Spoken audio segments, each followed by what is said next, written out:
Hey everyone, you got to hear this. Tesla created secret team to suppress thousands of driving range complaints. And hey everyone, this is Chris. Welcome back to the channel. It's a crazy story, and in fact, I can actually confirm this because I had the same problem myself a few months ago when I was driving a Tesla around the USA.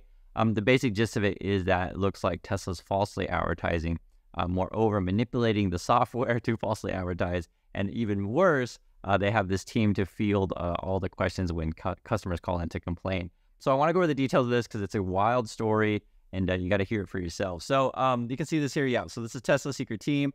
This is out of Reuters, so they're pretty reliable, and it's spreading out into all the news media outlets. So you'll start to hear this from everyone soon. It says here, about a decade ago, Tesla rigged the dashboard readouts in electric cars to provide rosy projections on how far customers can drive before needing to recharge. So it's told Reuters. The automaker last year became so inundated with driving range complaints that it created a special team to cancel owner's service appointments. So basically, people call in, and then the workers are instructed to cancel any appointments. Because the gist of it is, there's not necessarily anything wrong with your car. It's just that their software is lying to you. And I can confirm this. We'll read their description, and I'll tell you mine as well. It says, in March, Andre Alexander Ponson set out on a family trip from Colorado to California in his newly purchased Tesla, a used 2021 model. He expected to get close to 353 miles on the fully ranged charged battery. He soon realized that he was getting sometimes less than half that much range, particularly in cold weather. Such severe and underperformance that he convinced the car had a serious defect. Quote, we're looking at the range and you literally see the number of decrease in front of your eyes, he said, the dashboard range meter. Ponson contacted Tesla and booked a service appointment in California. He later received 2 text messages telling him that remote diagnosis had determined his battery was fine, and then we would like to cancel your visit. Now, what you didn't know, and I didn't know this either. I think any of us know. This is why the story is so big. What Poison did know was that Tesla employees had been instructed to thwart any customer complaints about poor driving range by bringing their vehicles in for service. Last summer, the company quietly created a, quote, diversion team in Las Vegas to cancel as many range-related appointments as possible. Pretty crazy, right? You can see here, the Austin, Texas-based electric car maker deployed the team because its service centers were inundated with appointments from owners who had expected better performance based on the company's advertised estimates and the projections displayed in the in-dash range meters of the cars themselves, according to several people related to the matter. And then what happens is if the employees do cancel an appointment, see here, canceling appointments by putting their phones on mute, right? And striking a metal xylophone. So xylophone is like a ding, ding, ding, ding, ding. And triggering applause from coworkers who stood on desks. And the team often closed hundreds of cases a week, were tracked on their average number of diverted appointments per day. Managers told employees that they were saving Tesla about $1,000 for every canceled appointment. The people said another goal was to ease the pressure on service centers, some of which had long wait appointments. So basically, all these people are calling in, and the team has basically said, hey, you got to cancel, and everyone's celebrating, and they're clapping. They said some people have set up on desks. It sounds so mean. And later in the article, they described this environment as being like a boiler room kind of thing. All these people on phones, and it's kind of a party thing. And I guess when you say, put it this way, they have like a musical instrument and celebrating, it sounds like they'd be laughing at the customers. And my personal experience, I'm just sharing with you guys. So I drove up from Baltimore to Philadelphia. I was taking my mom to visit the University of Pennsylvania, and I took a Tesla up there, and it was interesting because I calculated, okay, I think we can make it there and back, and I'll worry about charging when we get home. And then on the way home, suddenly, the range completely changes, and I'm like panicking, like, oh my God, what do I do now? And as it turns out, it seems pretty same as the other person's, experience as well, to where you look at the range, it looks like it should be a certain thing, and then it decreases in front of your eyes. So I can confirm that the same experience, and the basic gist of it is the software sort of gives you rosier or better projections than what it should, and it keeps adjusting on the fly. and I understand the pumpers will probably make up some, crazy cockamamie reason why this is okay. Because this is actually a real problem. I mean, you can read some of this description here. It says the directive to present optimistic range, right? So over optimistic, basically. Range estimates came from Tesla chief Elon Musk.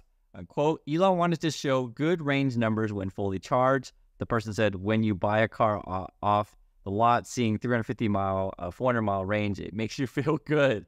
The basic gist of it is like, this isn't really the accurate range, but you can program the software that tell people whatever you want it to say, right? And this is sort of where actually the Korean government, I'm in Korea, you guys might know, actually fined Tesla and said, hey, you're falsely advertising, you got to change your website and stuff like that. You're probably wondering, like, how can companies get away with this stuff? So evidently the EPA can audit cars, and they found often that Tesla would overestimate their range, right? So this is after this Reuters story come out, this is actually probably going to be a serious issue for Tesla, because I think the thing that's damaging is the call centers, right? That they're told that basically tell customers that everything's fine, it's operating normally, but when normally is that your software is programmed because directive from Elon Musk to give you better range estimates than what your car can actually do. It's actually dangerous. And you say, Chris, why is it so dangerous? It's just a car, it's just a number. Because, if you look at your range and you plan to make a trip in a certain, direction or whatever, and it turns out there's no charging stations where you're going to go, let's say you're going to go up to the mountains or whatever, and you're like, well, my car said the range was going to be a certain thing, and it ends up not being true, you're kind of screwed. And like I said, I had the same experience. I'm like, what the heck is going on here? And little did I know that the software is being manipulated to basically show me the wrong range of my car, and that this, want to give you rosy estimates because the CEO of the company thinks it would be better to make you feel good. The other thing too, which is going, it's always fun to talk about Tesla, so there's always something crazy. I saw this recently. This is a picture in the wild of a Cybertruck, what it looks like. I'll be curious what you guys' thoughts on this thing. My first inkling when I see this thing is that I think it's pretty ugly. And I'm just, I'm just telling you the truth. I don't think it looks great. Evidently, there's going to be people who are going to be still into this thing, I'm sure. Who knows what this thing's cost? There's still no cost estimate on this thing, and we don't know exactly when they're going to be making these things. I think it's just a bunch of hype. But they may, come out eventually. And like I said, this is what it looks like, the new Cybertruck. Be curious what you guys think about this. Other crazy news as well, because I always show you guys these things because the Tesla pumpers, they always have to like kind of do these mental gymnastics to just make up excuses.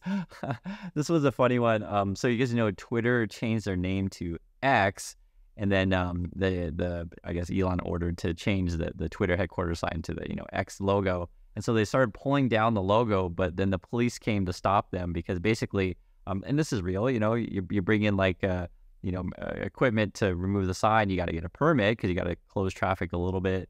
And the police are like, hey, you got a permit for that? And they're like, no. And so now you got like a half sign up there, and we'll see how that comes out for them. It's so ridiculous. And this is another thing that we, it's in the headlines already. You know this about this. But we talked about on the channel where the Fed is raising interest rates. I think they raised it by another 0.25%. You can see here the headline, Fed raises interest rates to 22-year high as it continues to fight inflation. And, the question I pose to you as, do you think people are still going to be buying cars when interest rates are much, much higher than they were? I think this is definitely going to cool demand. One thing that we saw recently as well is that in the USA, Tesla now opened up 84-month loans. It's a real thing, 84 months. But what was even more funny is there was a member in the community that was saying that they work for Tesla. And in Canada, I guess they offer 96-month loans. So I thought the Americans are crazy, but it turns out the Canadians are even more crazy. So I would definitely recommend don't get a 96-month loan. I think that's way too long for a car. 84 is way too long. I repeat over and over again, if you're going to buy a car, I think just pay cash. If you can't pay cash, get a cheaper car. That's my opinion on that. But I understand it's nice to get something new, and you're like, well, 96 months, I can save on my monthly payments, but I don't recommend that for anyone. This is another story, just talking about this stuff. I think it's important to be informed. So you can read the headlines. GM, BMW, Honda, Hyundai, Kia, Mercedes, and Stellantis to build an EV charging network, because there was lots of hoopla that, Musk is having a monopoly on the EV charging stuff, and I was like, I just don't think they're gonna have a monopoly. You can see here clearly the other automakers are like, you know what, we're gonna do this stuff too. But this is also a real thing. We looked at numbers before. The average person likes to charge their car at home, so the idea that the charging network is going to be worth a ton of money, maybe not, especially for if you're the average driver and you buy your car and you're going to be driving to work and back, stuff like that. You're probably better off charging at home in terms of cost. I think the remote charging station theoretically could end up being a benefit for maybe people at work might do that. Like your work might offer you some sort of EV charging or maybe shopping malls or stuff like that. So they might come up with ways to get people to come use the networks, but maybe at cost to said business. But I don't think, I mean, I think the charge networks are coming, but I don't think it's going to be as big as people think. Like I said, I think the average person is going to charge at home. And moreover, would also, to be fair to Tesla, if they ever, and it's not just Tesla, any company, people at home ever get into solar power, these kind of things, they may help, offset the cost of your car. But at the moment, solar power is pretty expensive if you want to put that on your roof. And I'd be curious to know anyone in the community has done that with your house. But my understanding is it's still, you're looking at maybe $12,000-$20,000, something of that nature, if you want to put solar panels in. So it's still not quite affordable for most people. And then there's another story as well. There's always stories that you want to track. Volkswagen evidently bought part of XPeng, which is one of the EV automakers in China, and they're going to be making a big push over there. And the Chinese government will most likely support the local auto industry. So it's going to be a competitive market going forward. And, and I understand if you're a pumper, you read these kind of stories about Tesla and you're like, oh, well, Elon Musk is a hero and all that, and that news media and stuff like that is just all just FUD and just ignore the stuff. But, when you read these crazy stories about, software manipulation and a team to divert customer calls, so like they know there is a problem, but they're just like gonna deal with it. And they even programmed the apps here when you try to make an appointment that it would automatically cancel you. They had a screenshot of that. Yeah, here's right here.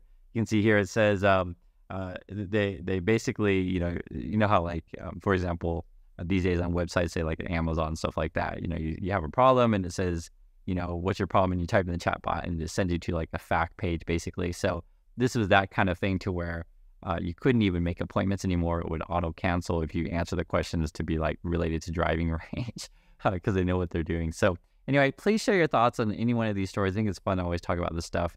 And I'm going to keep doing book reviews because I think those are good as well. So thanks again, and I'll catch you guys in the next video.